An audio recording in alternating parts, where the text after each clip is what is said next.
First of all எல்லாருக்கும் ரொம்ப ஒரு பெரிய சாரி. நான் வந்து கொஞ்ச நாளாக வீடியோஸ் போடாமே இருந்திருப்பேன். ஏன் அப்படின்னா வந்துட்டு எங்கள் அண்ணனுக்கு வந்து குழந்த பிறந்திருக்கு. பகல் நைட்டுன்னு சொல்லிட்டு குழந்தைங்க நியூபார்ன் தான் தெரியும்ல. நியூபார்ன் கூட எங்கள் வீட்டில் தான் இருக்காங்க குழந்த. அதனால வந்துட்டு அப்படியே வந்து டேஸ் அப்படியே ஓடிக்கிட்டே இருந்துச்சு. இப்போ தான் 2 மந்த்ஸ் ஆகிடுச்சு அவங்களுக்கு. கொஞ்சம் கொஞ்சம் சேஞ்ச் ஆகிட்டே வராங்க.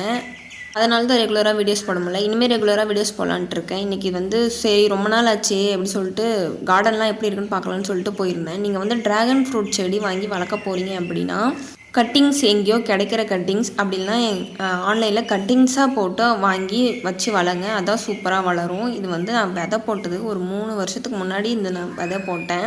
விதை போட்டு 2-3 நாள் என்னமோ செடி முளைச்சிருச்சு. ஆனால் முளைஞ்சி இவ்வளோ தான் வந்து இருக்கே. 3 வருஷத்துக்கு செடியே நல்லா கொத்து கொத்தாக வருது. நல்லா தான் இருக்குது. ஆனால் பெருசாகலை. கட்டிங்ஸில் வளர்க்குறது தான் நல்லது. இந்த வீடியோஸில் பார்த்து நானும் சரி வரும்னு நினச்சி போட்டேன். ஆனால் வரலை. நீங்கள் இதை ட்ரை பண்ணாதீங்க.